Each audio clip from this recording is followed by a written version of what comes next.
오늘 로마서 말씀 15번째입니다. 그의 믿음을 의로 여기시나니. 바울은 로마서 1, 2, 3장에서 하나님 앞에서는 의인이 하나도 없음을 예리하게 비판했습니다. 이방인은 하나님을 깨닫지도 못하고 감사하지도 않는 하나님을 배반한 죄인이라고 지적했어요. 그러면 유대인 너희도 역시 마찬가지라는 거예요.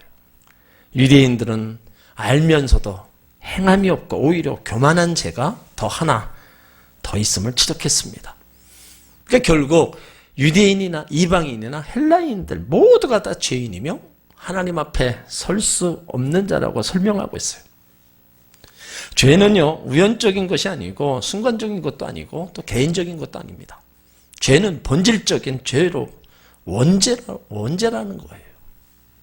그렇다면 이 구원의 길은 없는가 묻죠? 구원의 길은 오직 하나, 하나님의 의가 나타나야 된다는 거예요. 인간의 의로서 하나님께 나아갈 수 없으므로 이제는 하나님의 의가 나타나야 된다. 그 하나님의 한 의는 바로 예수 그리스도가 오셨다는 겁니다.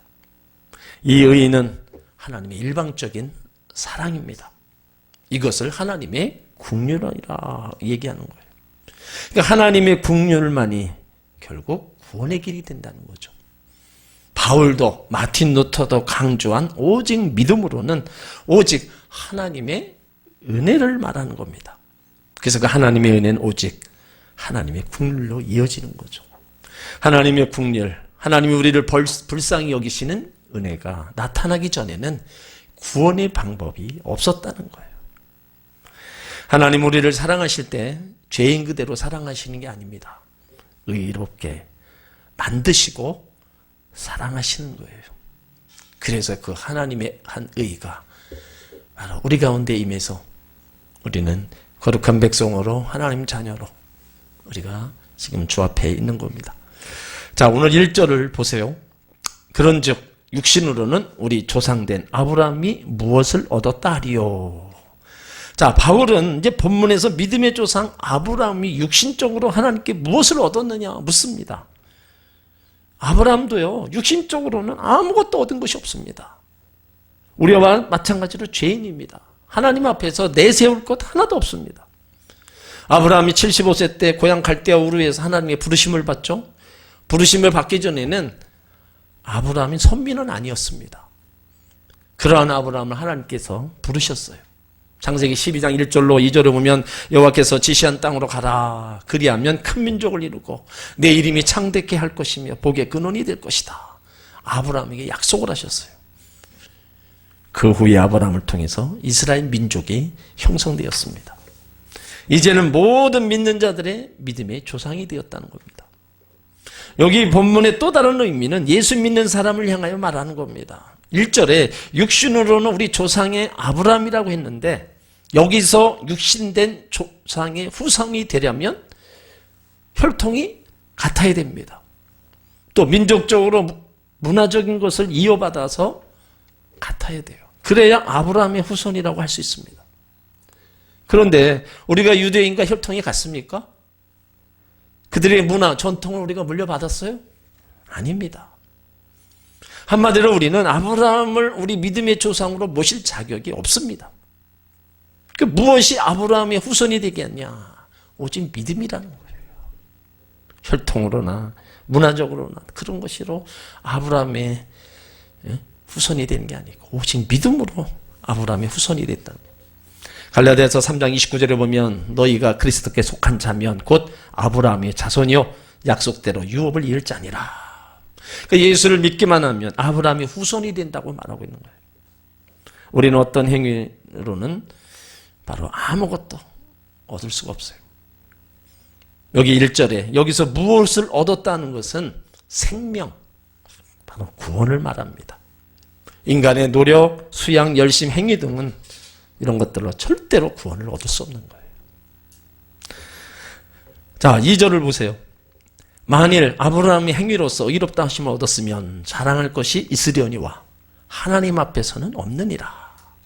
자, 만일 행위로 의롭다 하심을 얻을 수 있다면 인간 중 아브라함 만한 사람이 어디 있겠느냐는 거예요. 아브라함이야말로 자기 행위를 내세우면 자랑할 것이 많은 사람입니다. 아브라함도 사람의 눈에 보기에는요, 행위가 아무리 훌륭하다 할지라도 하나님이 보시기에는 우리와 똑같은 죄인이라는 거예요. 왜 그래요? 의인은 없나니 한 사람도 없다. 모든 사람이 다 죄 아래 놓여 있다고 성경은 얘기했어요. 그러면 똑같이 죄인입니다. 하나님 앞에서는 아브라함조차도 자랑할 것이 하나도 없어요. 이 말씀은 아브라함에게만 적용되는 말이 아닙니다. 우리 모두에게 적용되는 말이에요. 이 죄악된 세상에 어느 누구도 행위로서 구원을 얻을 수 없습니다. 로마서 3장 24절에도 그리스도 예수 안에는 구속으로 말미암아 하나님 은혜로 값없이 의롭다 하심을 얻은 자 되었느니라. 우리가 하나님께 의롭다 인정받게 되는 것, 죄삼 받는 것은 바로 하나님의 은혜였다는 것을 강조하고 있어요. 로마서 3장 27절에도 그런즉 자랑할 데가 어디냐 있을 수 없느니라. 무슨 법으로냐 행위로냐 아니라 오직 믿음의 법으로니라. 바울은요, 자랑할 것이 있느냐 묻는 거예요. 우리한테 자랑할 것이 있느냐. 이 자랑, 바울이 자주 사용하는 말 중에 하나입니다. 이게 자랑이라는 그 말 속에는요, 깊은 뜻이 내포되어 있어요. 이 자랑은 유대인이나 헬라에게만 해당되는 말이 아닙니다. 어느 누구, 어느 사람도 다 자랑이 없는 사람이 없어요. 자기 자랑을 다 좋아합니다. 근데 다른 사람이 볼 때 자랑할 것이 별로 없는데도 자기에게는 자랑할 것이 있어요. 저는 우리 교회를 자랑합니다. 우리 또 성도들을 자랑해요. 같은 동역자들 이렇게 만나면 교회, 우리 교회 어떤다, 우리 성도들 어떻다, 그런 것을 또 은연중에 얘기를 해요. 뭐 사람들도 마찬가지예요. 때로는 새 집을 자랑하고 자동차, 때로는 자기가 가지고 있는 뭐 여러 가지 그런 것들을 자랑해요. 근데 바울은 말하기를 뭐예요? 내겐 자랑할 것이 없다. 왜 그래요? 모든 것이 내게 난 게 아니라 하나님 주신 거다. 그러니까 하나님이 주셨는데 내가 어딨냐 자랑할 수 있겠느냐. 바울은 그걸 많이 얘기했어요. 여러분, 구원도 그렇습니다. 행위로 율법으로 얻은 것이 아닙니다. 빌립보서 3장 4절을 보면 그러나 나도 육체를 신뢰할 만하니 만일 누구든지 다른 이가 육체를 신뢰하는 것이 있는 줄 생각하면 나는 더욱 그리하니라. 그러니까 사람들이 육신적으로 자랑할 것이 있다면 나도 자랑할 것이 있다. 여러분, 바울이 자랑할 게 얼마나 많아요? 난지 8일 만에 할례를 받고요. 이스라엘 족속 중 베냐민의 지파, 히브리인 중에 히브리인, 율법으로는 바리새인, 열심으로는 교회를 핍박하고 율법의 의로는 흠이 없는 자라. 그런데 이 모든 것이 예수를 아는 지식이 가장 고상해서 다 버렸다는 거예요. 바울은 능력이 많은 사람입니다. 그러나 그걸 자랑으로 삼지 않았어요. 늘 겸손했고 자랑할 것이 있다면 오직 십자가만 자랑했어요. 저와 여러분도 바로 주님을 자랑하고 십자가를 자랑해야 될 줄 믿습니다. 특별히 우리는 구원의 문제에 있어서요, 절대로 우리가 행위로 구원받은 게 아닙니다. 오늘 2절에 말씀하고 있는 것처럼 행위로서 의롭다함을 얻었으면 자랑할 것이 있지만은 하나님 앞에서는 없다. 없다. 딱 점찍어요. 자, 3절은 같이 있습니다. 성경이 무엇을 말하느냐? 아브라함이 하나님을 믿음에 이것이 저에게 의로 여기신 바 되었느니라. 자, 성경이 말하는 것은 아브라함이 의롭다 하심을 받은 것은 아브라함이 하나님 앞에서 경건하게 살았기 때문이 아니라는 거예요. 착한 일을 많이 했기 때문에 의롭다 하심을 받은 것도 아니라는 겁니다. 아브라함이 하나님을 믿었던 바로 그것이 의로 여기신 바 되었다는 거예요. 이렇게 되기까지는요, 아브라함이 조카 롯이 살고 있는 소돔성에 적군이 침입해 들어옵니다. 그래서 롯이 포로로 잡혀가요. 그 소식을 듣고 아브라함이 자기 집에서 있는 그 사병들을 이끌고 밤중에 기습작전을 펴서 그래서 롯을 구출해 옵니다. 그런 아브라함 마음속에는요, 적군이 보복해 올지 모른다는 그 두려움이 있었어요.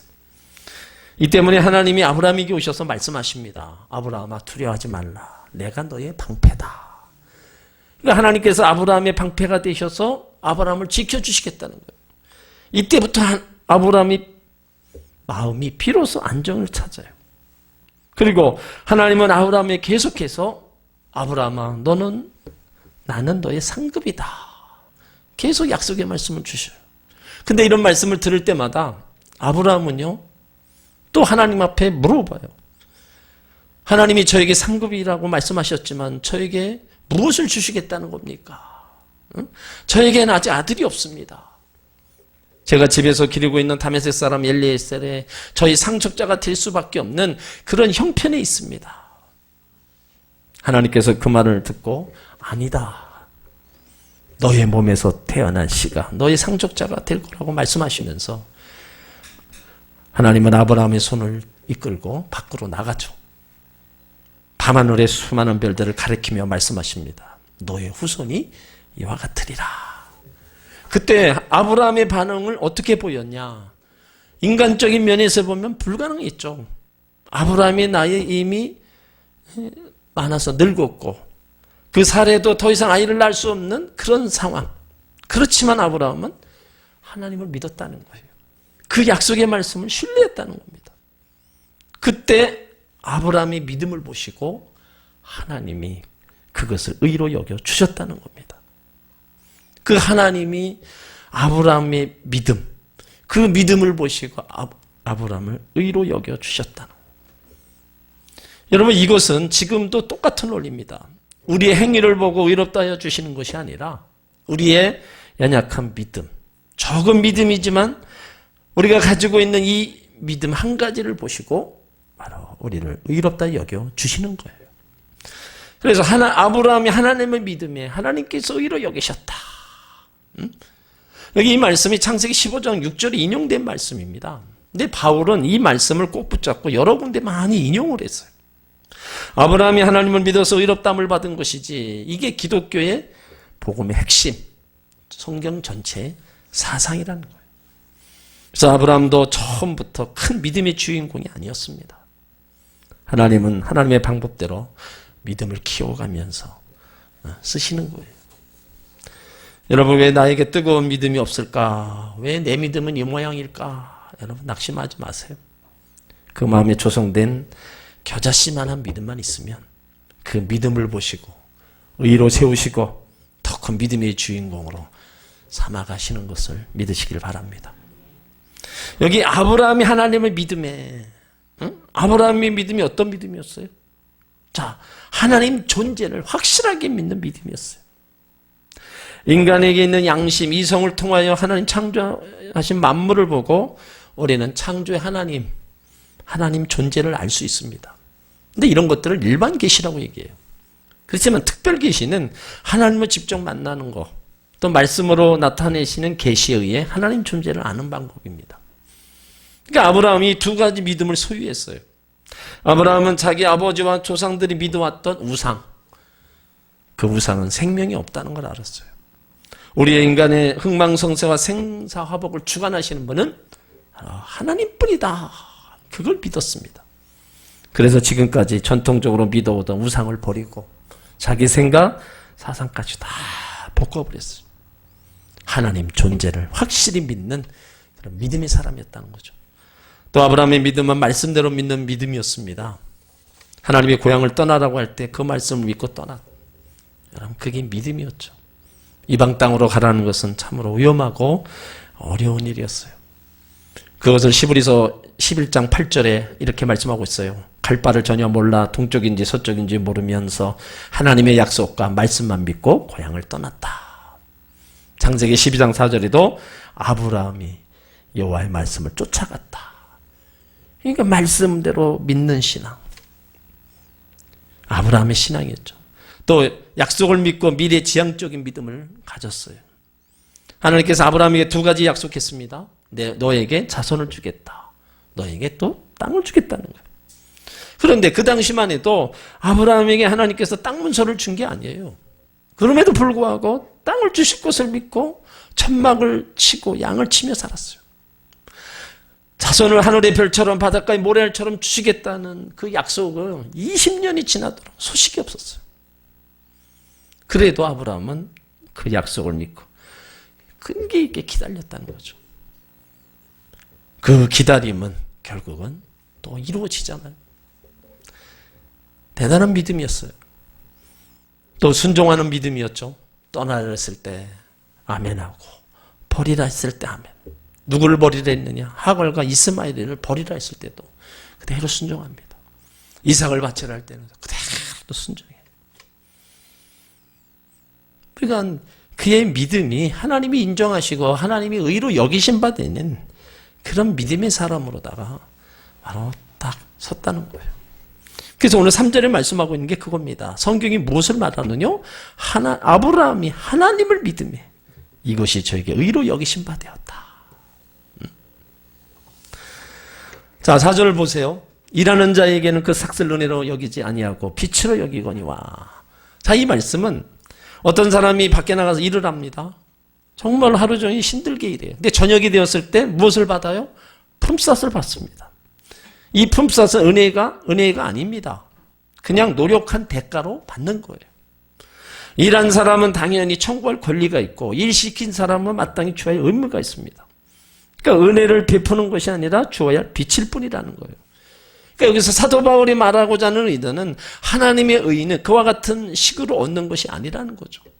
하나님의 의는 은혜로 얻는 것이지 내가 잘나서 내가 일해서 내 공로로 얻는 것이 아니라는 거예요.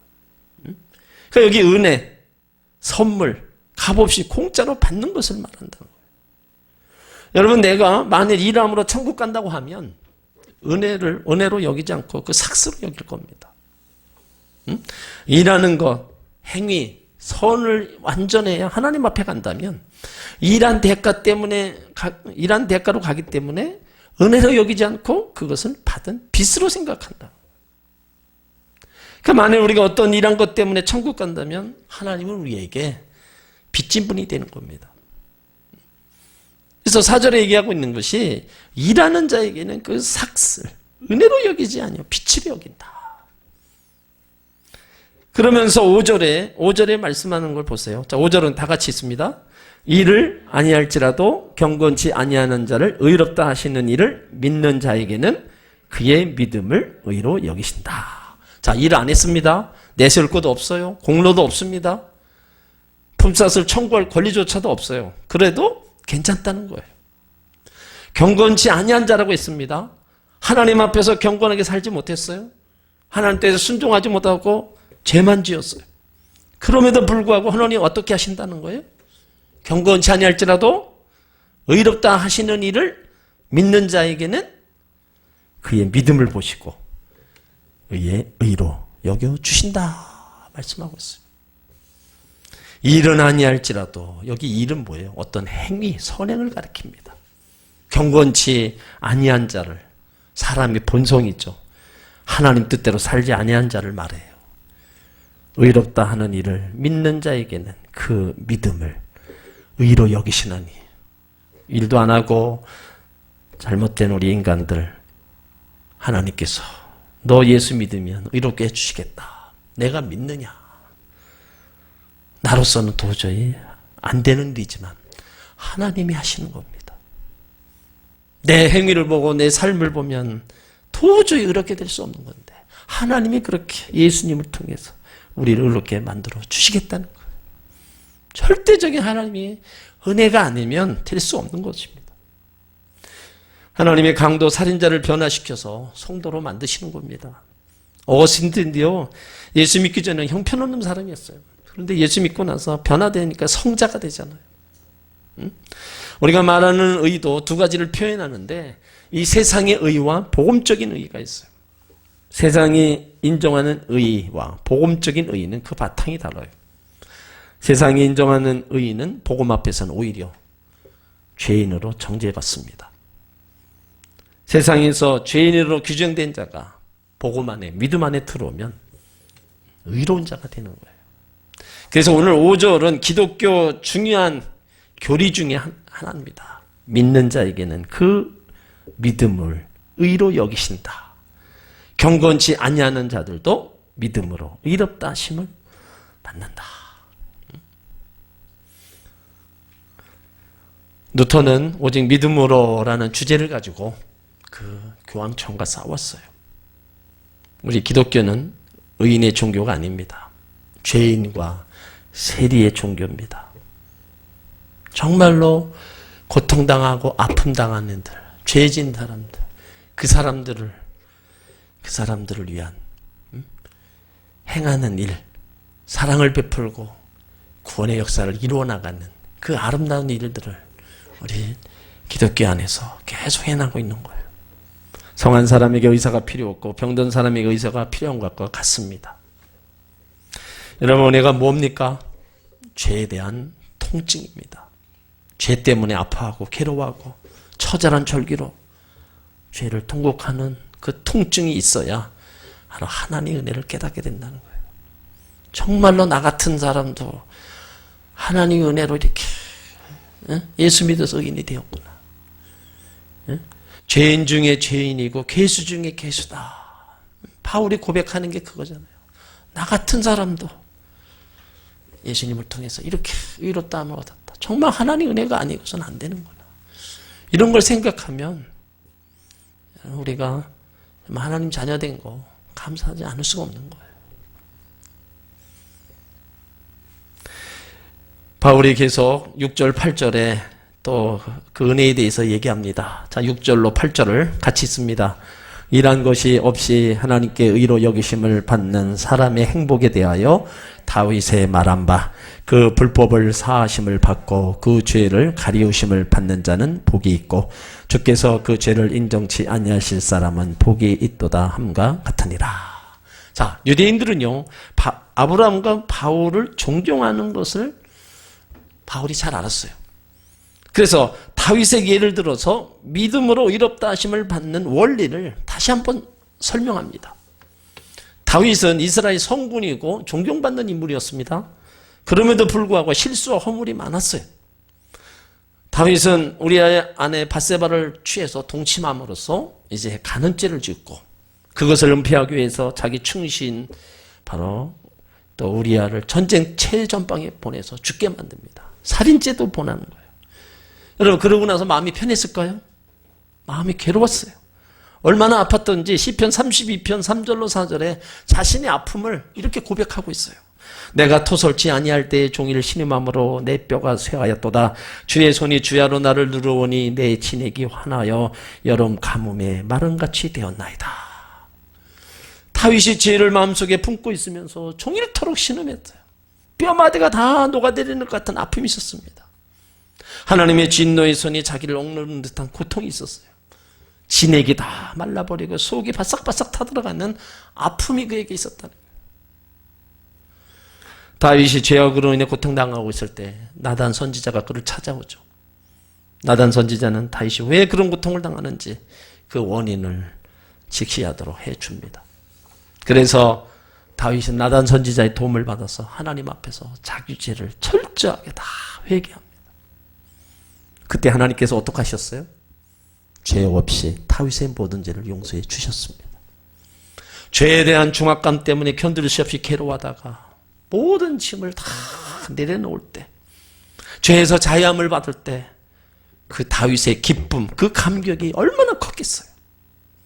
그러니까 오늘 6절에 보면 바울이 그것을 이렇게 표현하는 거예요. 이런 것이 없이 하나님의 의로 여기심을 받은 사람 행복에 대하여 다윗의 말한 바 행복이라고 했습니다.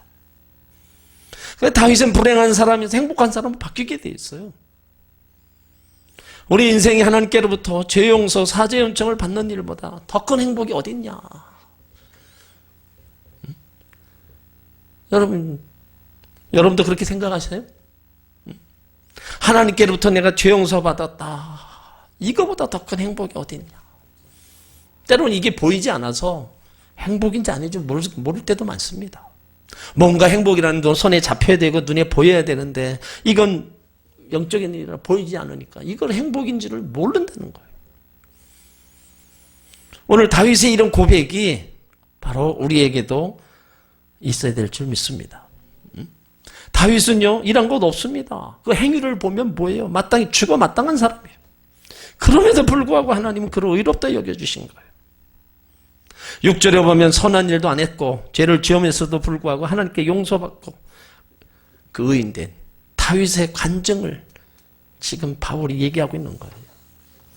그래서 7절 8절에 보면 그 죄를 사하심 받고 그 죄의 가리우심을 받는 자는 복이 있고 주께서 그 죄를 인정치 아니하는 사람은 복이 있다.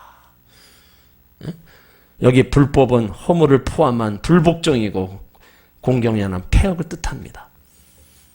법을 알고 어기는 자는 더 큰 죄인입니다. 그런데 이 죄를 사하심을 받는다 그랬습니다.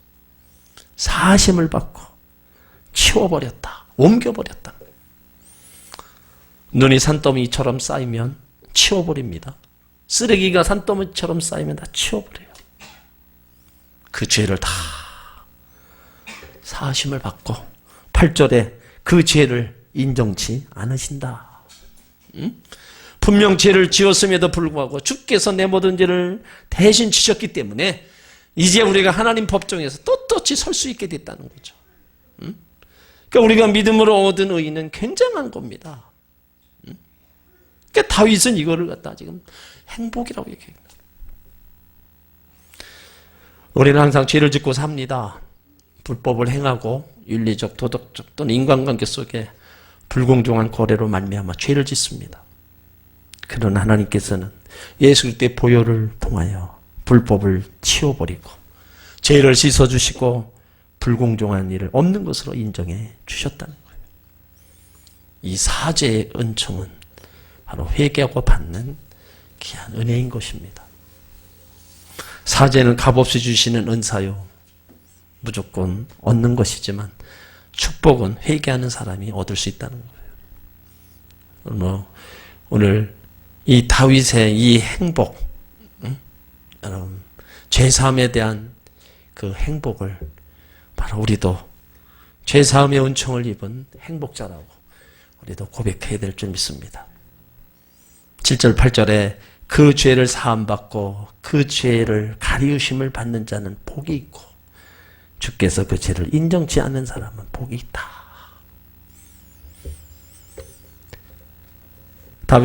바울이 이제 다시 또 이제 아브라함으로 넘어갑니다. 자, 9절을 다 같이 읽습니다. 그런즉 이 행복이 할례의 자에게뇨 혹 무할례의 자에게도뇨 대저 우리가 말하기를 아브라함에게는 그 믿음을 의로 여기셨다 하노라.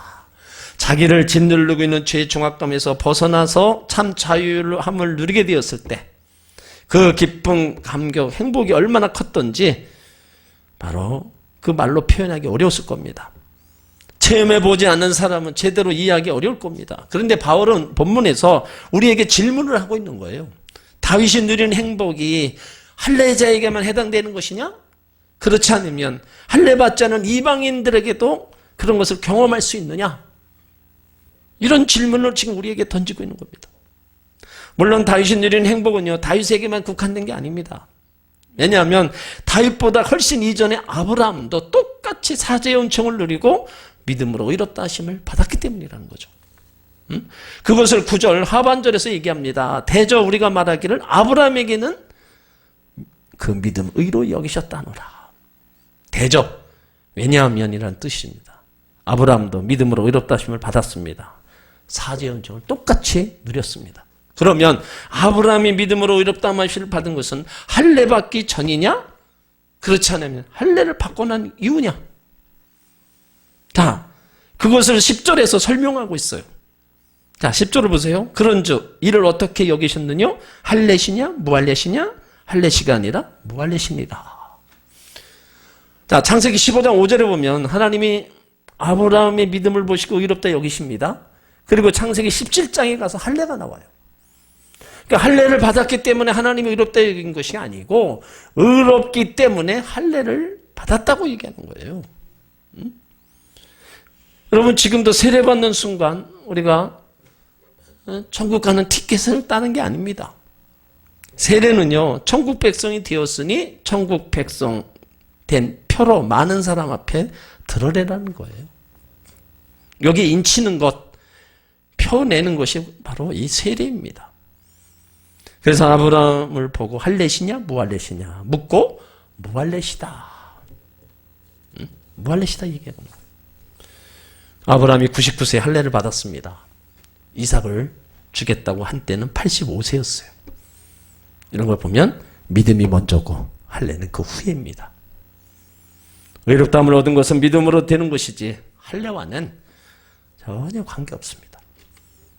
여러분 지금 우리가 세례 침례 받죠? 침례 안 받으면 천국 못 간다? 아닙니다. 침례는 안 받아도 믿음으로 예수를 믿으면 천국 가는데 지장 없어요. 그것 가지고 율법과 할례를 가지고 자꾸 구원에 대한 문제를 논하니까 바울이 딱 집어서 얘기를 해주는 거예요. 자, 11절로 12절 우리가 계속해서 같이 있습니다. 저가 할례의 표를 받은 것은 무할례시의 믿음으로 된 의를 인친 것이니 이는 무할례자로서 믿는 모든 자의 조상이 되어 저희로 의로 여기심을 얻게 하려 하심이라. 또한 할례자의 조상이 되었나니 곧 할례 받을 자에게뿐 아니라 우리 조상 아브라함이 무할례시에 가졌던 믿음의 자취를 쫓는 자들에게도니라. 자, 바울이 본문에서 말하고자 하는 의도는 뭐냐? 할례는 믿음으로 의롭다함을 받는 결과지 원인이 아니라는 거예요. 할례 그 자체가 의롭다함을 주는 것이 아니라는 겁니다. 할례의 표, 그 사람이 하나님께 속했다는 표라는 거예요. 세례, 중생하여 예수께 속했다는 표입니다. 세상에 속한 자가 아닙니다. 그래서 칼빈도 세례가 구원 자체와는 무관한 것이지만 획득한 구원은 경고케 하는데 도움이 된다. 사람 앞에서 자기 자신이 예수를 믿는다는 것을 나타내지 못하면 우리는 신자라고 할 수 없다고 말합니다. 예수 믿는 사람이 자신의 신분을 어디에서나 딱딱하게 우리는 다 밝혀야 죄를 덜 짓는 것이라는 거예요. 우리는요, 세례 받았던 안 받았던 떳떳하게 나는 하나님의 자녀다, 크리스찬이라는 것을 우리 나타내며 사셔야 돼요. 그걸 숨기면 주님을 부인하면 주님도 우리를 모른다, 부인하신다 그랬어요. 그러면 어떤 상황이든 간에 나에게 손해가 온다 할지라도 나는 예수 믿는 사람이라는 것을 우리 어디서 드러내야 돼요. 여기 11절에 말씀하고 있는 또한 할례자의 조상이 되었으니 아브라함이 할례자의 조상이 될 수 있는 것은 그가 처음으로 할례를 받아 혈통으로 자신에게서 난 자들에게 할례 의식을 전했기 때문입니다. 믿음의 자취를 쫓는 자들, 자취, 본이 될 만한 모범을 보였다는 겁니다.